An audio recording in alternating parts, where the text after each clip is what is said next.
हमारे साथ अंतर्राष्ट्रीय स्तर पर ख्याति प्राप्त वॉइस ज्योतिष योग केंद्र बिहार के संस्थापक देवज्ञ पंडित आर.के. चौधरी उर्फ बाबा भागलपुर हमारे साथ हैं। लाइव 24/7 बाबा आपका स्वागत है। धन्यवाद। बाबा, आपने मेरे चैनल पर भविष्यवाणी किया था बिहार चुनाव को लेकर के, वहाँ गठबंधन सरकार रहेगी क्या, एनडीए सरकार टूटेगी, इसको लेकर के आपने भविष्यवाणी किया था। महाराष्ट्र को लेकर के आपने भविष्यवाणी किया था। दोनों आपकी 100% भविष्यवाणी सही हुई है, उसके बारे में जानेंगे। और किस रूप में देखते हैं सरकार को आप? सरकार को ठीक ढंग से देखते हैं, शुभकामना देखते हैं जो सरकार जनहित में खड़ा उतरे, जन समस्या को समाधान करे। और इस संबंध में कहना है कि नीतीश जी के बारे में मैंने 6 दिसंबर 2020 को भविष्यवाणी लिखा था, जिसका शीर्षक था बिहार में सियासी हलचल ले सकता है बड़ा आकार, कब तक रहेगी नीतीश सरकार। इस संबंध में कहना है कि आपको स्पष्ट इससे पहले के साक्षात्कार में मैंने बताया था, अगस्त 2022 तक हर हाल में यह सरकार बदल जाएगी। और मैंने फेसबुक पर भी लिखा था, कई पेपर में भी दिया था, जो 100% यह भविष्यवाणी सत्य हुई। उसके बाद हम आते हैं महाराष्ट्र पर। महाराष्ट्र के संबंध में 1 दिसंबर 2019 को मेरी भविष्यवाणी प्रकाशित हुई थी, जो 2022 तक उद्धव सरकार गिर जाएगी और 22 के बरसात माह में गिरेगी। और ये भगवती की कृपा कहिए, गुरुजन का आशीर्वाद कहिए, और बरसात में ही नीतीश सरकार, उद्धव की सरकार गिरी। वहाँ उनके पार्टी के ही एकनाथ शिंदे महाराष्ट्र संग्राम के नेता बन के उभरे और भाजपा के साथ उन्होंने उद्धव जी को छुरा घोंप के सरकार बनाया। और 29 जून को सरकार गिरी। 30 जून को एकनाथ शिंदे मुख्यमंत्री पद के शपथ लिए। और एकनाथ शिंदे के शपथ ग्रहण के तुरंत बाद मैंने राष्ट्रीय समाचार पत्रों में लिखा है, यह सरकार अल्पायु है और लंबी अवधि तक यह सरकार नहीं चलेगी। आपके माध्यम से फिर आम जन को बता रहा हूं कि यह एकनाथ की सरकार जनवरी 2023 तक गिर सकती है। थोड़ा बहुत समय आगे पीछे हो सकता है, एक आध माह, बहुत अगर खींचेगी मार्च 2023 तक चलेगी। उसके आगे एकनाथ की सरकार नहीं चलेगी और सरकार गिर जाएगी। बाबा, आप ये देख रहे हैं कि नीतीश कुमार जी एनडीए से अलग होकर महागठबंधन में आ गए हैं और काफी चर्चा है भी समाचार चैनलों में उनका कि वो 2024 में प्रधानमंत्री के चेहरे हो सकते हैं विपक्ष की ओर से। बाबा, इसको किस रूप में देखते हैं? नीतीश जी का ग्रह दशा बिल्कुल उनके अनुरूप है, इसलिए जिस समय उनका ग्रह दशा गड़बड़ चल रहा तो परेशानी में पड़े भी। 6 अगस्त 2018 में मैंने उनके संबंध में लिखा था, नीतीश को करना पड़ेगा परेशानी का सामना। और वह भी भविष्यवाणी मेरी नीतीश जी के संबंध में 100% सही हुई। और 2020 का विधानसभा का चुनाव में उनको काफी परेशानियों का सामना करना पड़ा। जो 115-118 सीट विधानसभा में जीतते थे, 2020 में उनको मात्र 43 सीट पर विजय मिली और वो ही लेकर संतोष करना पड़ा। और उसका परिणाम रहा कि काफी वो संघर्ष में रहे और भाजपा यानी एनडीए गठबंधन को छोड़ने के बाद वो काफी राहत महसूस कर रहे हैं। बाबा, ये हमको ये बताइए, ललन सिंह के द्वारा आरसीपी सिंह को शतरंज का मोहरा बनाया जा रहा है, कहा कि चिराग मॉडल लाया जा रहा है बिहार में। और दूसरा बात यह होगा कि जब जेपी नड्डा जी बिहार आए थे, उन्होंने कहा क्षेत्रीय पार्टी का अस्तित्व समाप्त हो जाएगा, सिर्फ भाजपा ही राज करेगी बिहार में। बाबा, इसको किस रूप में देखते हैं? इसको किस रूप में देखा जाए, आरसीपी सिंह के संबंध में मेरी भविष्यवाणी 1 जनवरी 2021 को प्रकाशित हुई थी।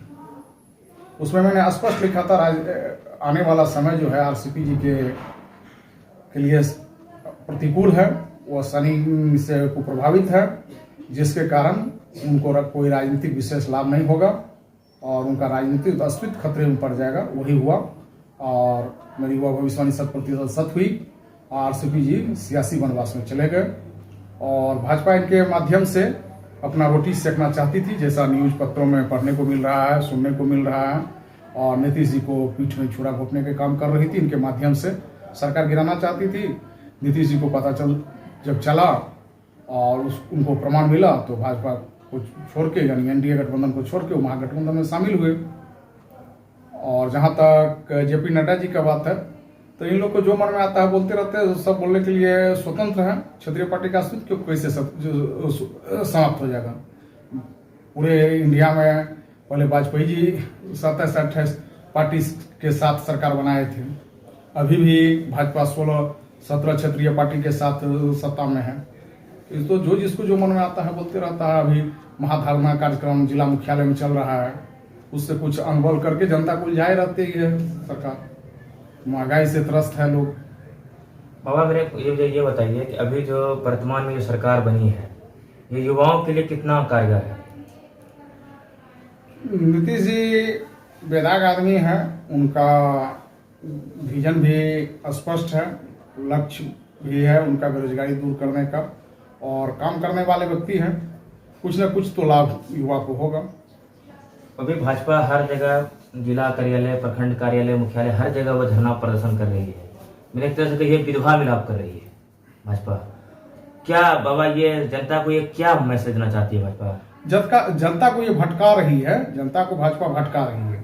अभी भाजपा को मौका था अपना जमीन स्तर पर मजबूत करने का, तो जिला मुख्यालय पर धरना दे रही है ताकि महंगाई से, बेरोजगारी से परेशान जनता भटकते रहे, अब भाजपा का गुण गाते रहे। अटल जी ने बहुत पहले एक बात कही थी कि हम तोड़ जोड़ की राजनीति नहीं करते हैं। अगर ऐसे तोड़ जोड़ की अगर चिमटे से भी सरकार अगर मेरी बनती है तो ऐसे सरकार को हम चिमटे से भी पसंद नहीं करेंगे। लेकिन उसके जस्ट विपरीत अभी देखा जा रहा है बाबा कि भाजपा हर स्टेट में कुछ ना कुछ तोड़ करके सरकार बना रही है। क्या ये कितना हद तक सही देखते हैं बाबा उसको? यह बहुत गलत है। अटल जी महापुरुष थे, अटल जी की तुलना करना मुश्किल है। अटल जी के संबंध में तुलना किसी कोई भी नहीं कर सकता है। सूर्य को दिया दिखाने के समान है।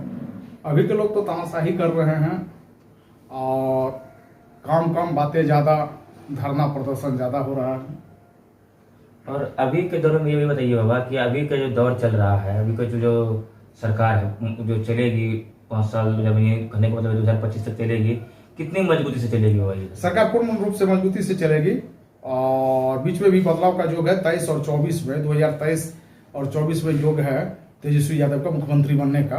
और तेजस्वी के संबंध में हम बहुत पहले लिखे थे, उसमें उसका शादी के संबंध में भी जिक्र किए थे। इस पीरियड में उनकी शादी होगी, वो 100% सही हुई। उनका मुख्यमंत्री के बारे में भी मैंने भविष्यवाणी किया है, वो भी भविष्यवाणी 100% सही हुई। 2023 के अंत से 24 के शुरुआत में उनको मुख्यमंत्री बनने का प्रबल योग है।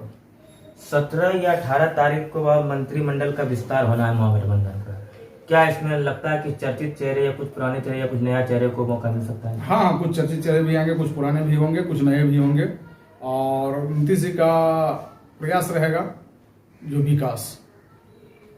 अगर ये सरकार बनती है, जैसे युवाओं को 10 लाख रोजगार के बारे में बोला गया, सरकारी नौकरी के बारे में बोला गया है, बाबा इसको किस रूप में देखते हैं? सरकार बनती नहीं, सरकार ऑलरेडी 10 तारीख को शपथ ग्रहण ले चुकी है। सरकार का मंत्रिमंडल का विस्तार नहीं हुआ है, वो शीघ्र अपना मंत्रिमंडल का विस्तार करेंगे। चूंकि बहुत दल है, उन लोग से समन्वय स्थापित करके वो आपसी उस आधार पर मंत्रिमंडल का विस्तार करेंगे और उसके बाद अग्रतर वो निर्णय लेंगे। निर्णय लेने पर कुछ न कुछ बेरोजगारी में कमी करेंगे, निश्चित है। उनका है जो शिक्षक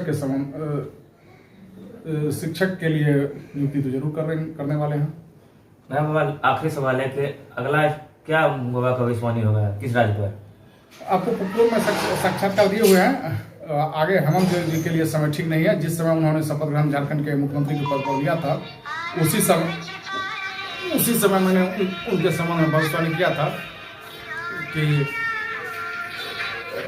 हेमंत जी की सरकार अल्पायु सरकार है और वह नहीं चल पाएगी, इसलिए झारखंड में मुख्यमंत्री परिवर्तन का प्रबल योग चल रहा है।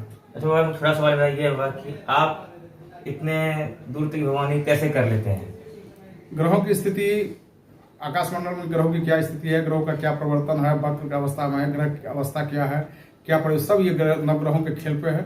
उसके लिए कठिन तपस्या, ज्योतिष शास्त्र का सतत अध्ययन, गुरुजन का आशीर्वाद, देवीय कृपा, इसी आधार पर हम लगातार भविष्यवाणी करते आ रहे हैं। ये 2 दिनों से नहीं कर रहे हैं, 2003 से अनवरत हम भविष्यवाणी कर रहे हैं। 99.9% मेरी भविष्यवाणी सही हुई है।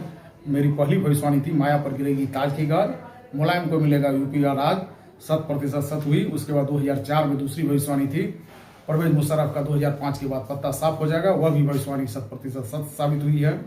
और राष्ट्रीय स्तर पर हुई है, अंतर्राष्ट्रीय स्तर पर हुई है। ट्रंप के संबंध में भी मेरे भविष्यवाणी आया था।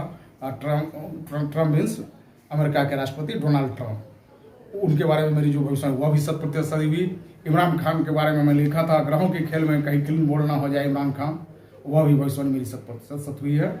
आप हमारे एक एक भविष्यवाणी से 100% अवगत हैं, तो इसके लिए आपको भी धन्यवाद देते हैं। बहुत बहुत धन्यवाद बाबा समझने के लिए।